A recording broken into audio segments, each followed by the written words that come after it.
Rumors of Charles Oliveira potentially hanging up the gloves after his next fight have been put to rest by his longtime coach Diego Lima, who insists that Du Bronx still has plenty left to give.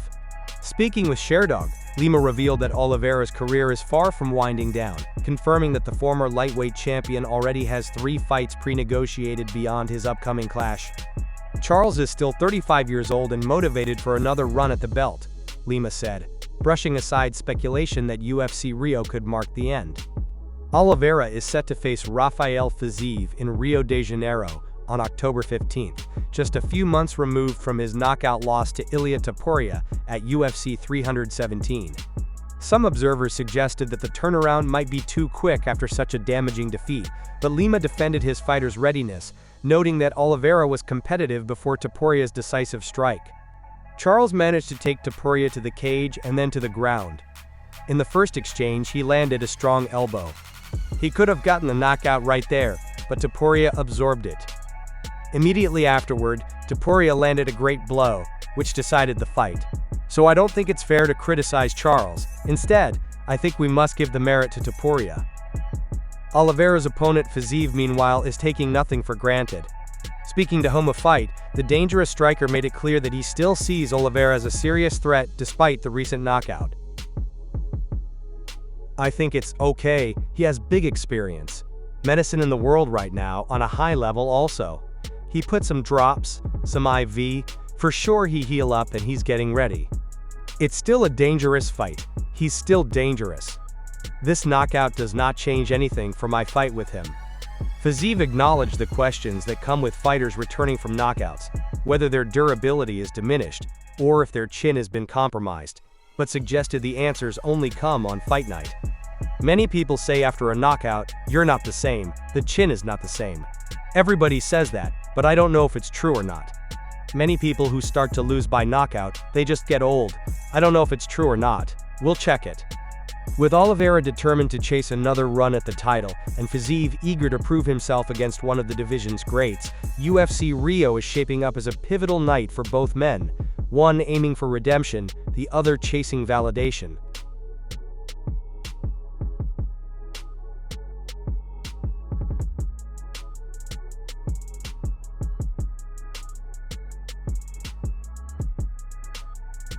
Aaron Pico's UFC career has hit a major setback just as it began.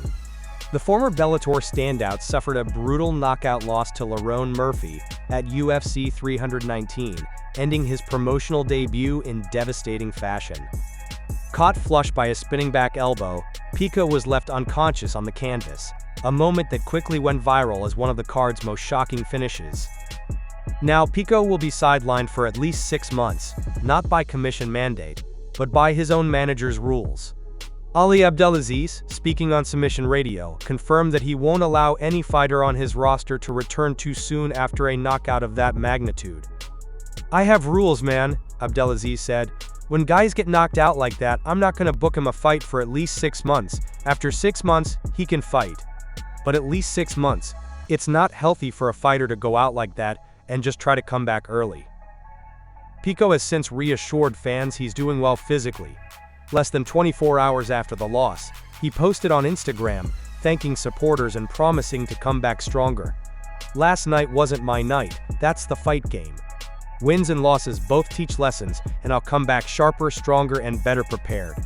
Thank you all who have sent messages and checked in, my health is well. Thanks for riding with me. My story's not over. The MMA community has rallied around him, with fighters like Justin Gaethje and Islam Makhachev voicing support and confidence that Pico will rebound. At just 28 years old, his future remains bright, but for now, the focus will be on rest and recovery before any talk of what comes next inside the octagon. Murphy, meanwhile, has turned his statement win into momentum, positioning himself for bigger fights in the featherweight division. For Pico, the road back begins with patience, something Abdelaziz insists will be non-negotiable as he recovers from the biggest setback of his career.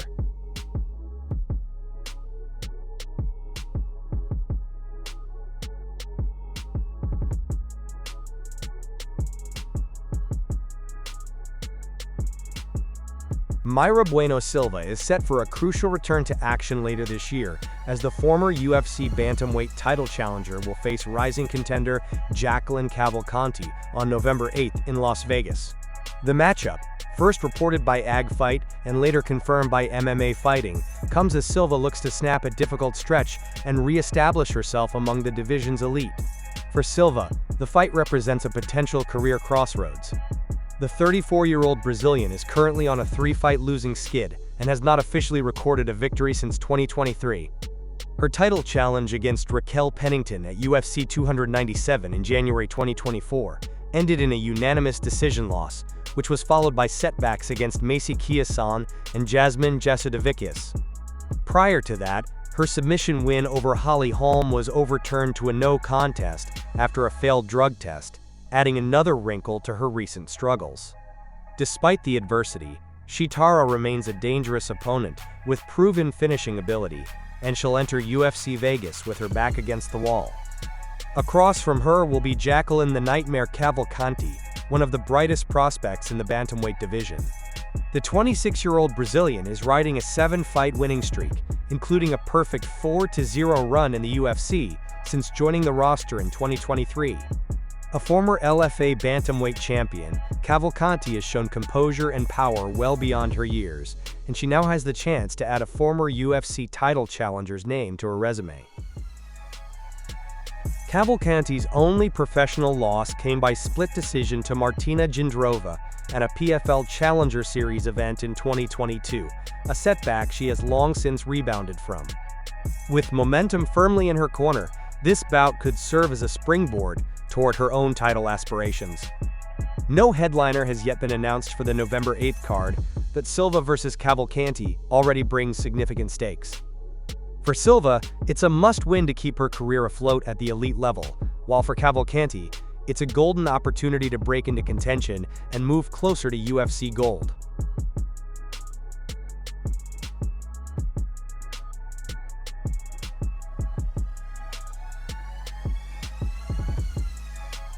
Syko Stu, the independent wrestler who was brutally attacked by Raja Jackson during a live-streamed wrestling event, is now awake and communicating after being rushed to the hospital.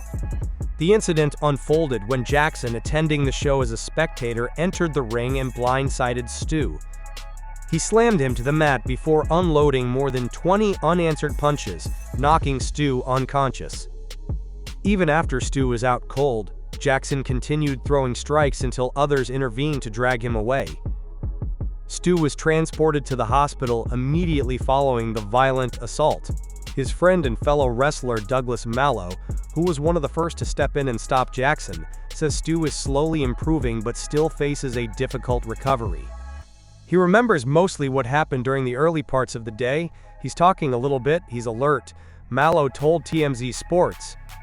He's still got some injuries that are very serious, not like life-threatening serious, but facial injuries, stuff like that.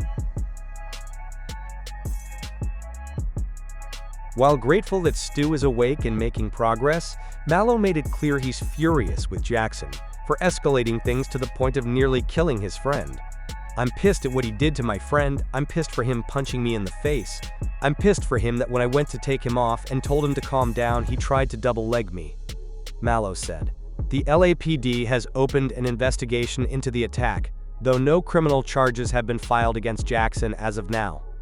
Meanwhile, a GoFundMe campaign to support Stu's medical expenses has already raised more than $160,000, with the wrestling community rallying around him during his recovery. For now, Stu remains hospitalized, but the update that he is conscious, speaking, and on the road to recovery is being taken as a huge relief by fans, friends, and fellow wrestlers alike. In the middle of the storm, Rampage Jackson broke his silence during a recent livestream. Fighting back emotion, the former UFC light heavyweight champion revealed a painful family history that he believes explains Raja's volatility. "This don't got nothing to do with what's going on, but all I'm gonna say is that my son hasn't been the same since his mom got murdered." "He hasn't," Rampage said. "I've been trying to be there for him and make him laugh and cheer him up and everything, but I'm not a psychiatrist. I don't know what the F to do." Rampage added that Raja had grown increasingly distant, wrestling with grief and a desire to prove himself as a man. Public records about Raja's mother remain scarce, though reports suggest she struggled with substance issues during pregnancy before Rampage gained custody. While details of her death have remained largely unreported until now, Rampage insists the trauma left a lasting mark on his son, but sympathy has been far from universal. WWE Hall of Famer John Bradshaw Layfield, JBL, blasted Raja's conduct during an episode of the Something to Wrestle podcast, stressing that no backstory could justify the level of violence. "I don't care what happens. I don't care if it just happened in the back. A guy's down and out, and you just keep punching him. There's no call for that." The incident has become more than just a wrestling controversy. It's now a public reckoning for Raja Jackson's future and Rampage's legacy. While Stu continues to heal, the shadow of what happened in Los Angeles lingers, leaving combat sports fans and insiders alike questioning what comes next.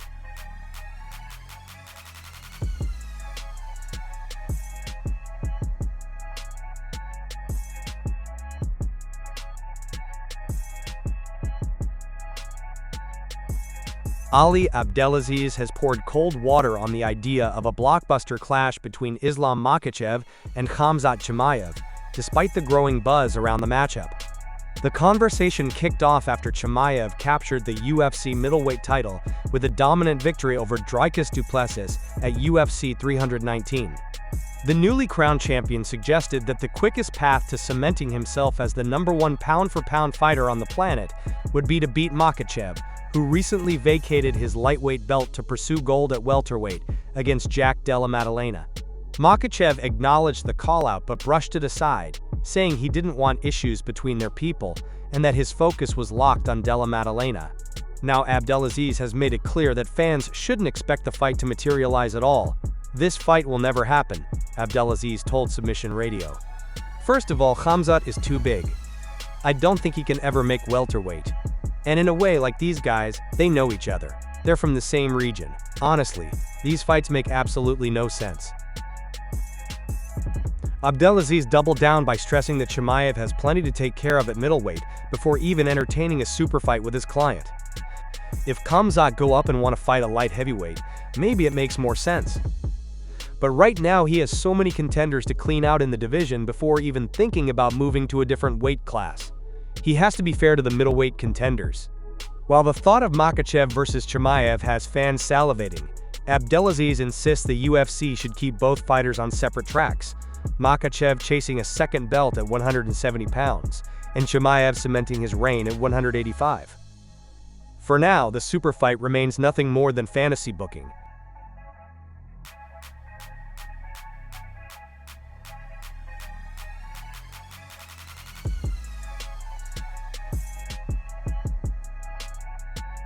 Conor McGregor's long-awaited UFC comeback appears to be gaining serious traction.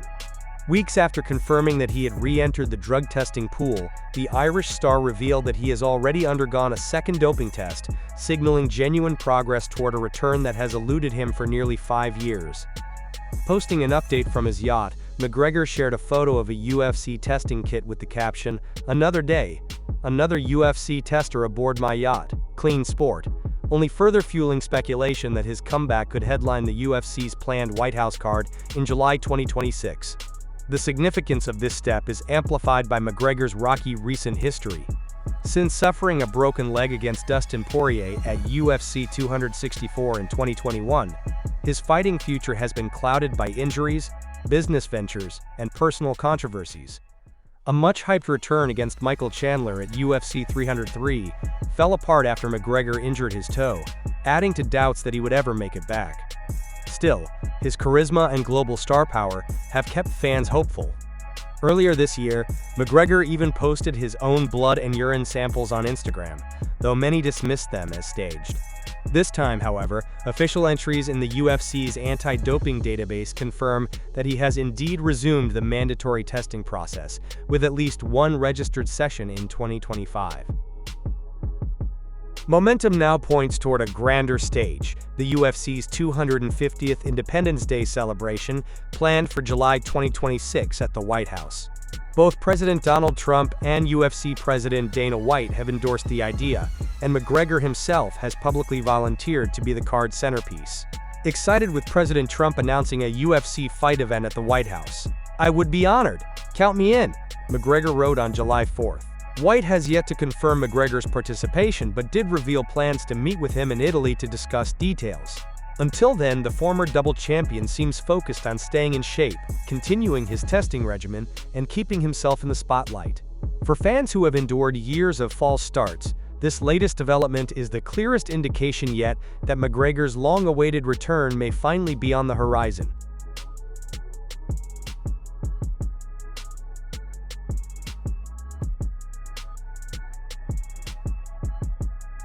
The UFC middleweight division continues to evolve rapidly, and former champion Dricus du Plessis now finds himself at a crossroads following his recent loss to Khamzat Chimaev at UFC 319. While some fans and pundits have suggested an immediate rematch could be in order, the consensus seems to be that the South African contender may need to rebuild his path to the belt. One intriguing option, according to Chael Sonnen, is a showdown with Brazilian powerhouse Paulo Costa. Costa, who is coming off a victory over Roman Kopylov, wasted little time in turning his attention to du Plessis, calling him out for what he believes would be a blockbuster matchup.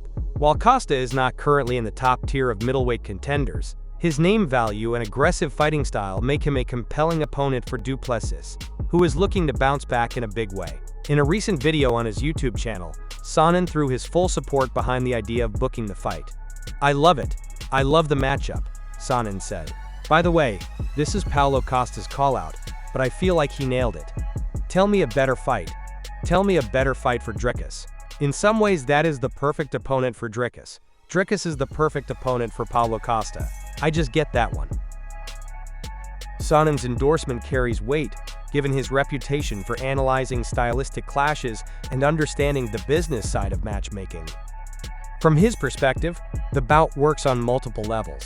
It's marketable, it positions du Plessis against a big-name opponent without throwing him straight back into a title fight, and it gives Costa a chance to reassert himself in a division where he has long hovered near the top but struggled to break through. For du Plessis, a fight with Costa offers the opportunity to remind fans and UFC brass that he remains one of the most dangerous fighters at 185 pounds. The former champion had built an undefeated run in the UFC before falling short against Chimaev, and a victory over a fan favorite like Costa could re-establish him as a frontrunner for another title shot. Costa, on the other hand, has had an up-and-down run in recent years. Despite setbacks against the likes of Israel Adesanya, Marvin Vettori, and Robert Whittaker, his explosive style and charisma have kept him in the spotlight. A win over du Plessis would not only boost his ranking, but also remind fans of the knockout power that once made him a feared contender. The fight promises fireworks.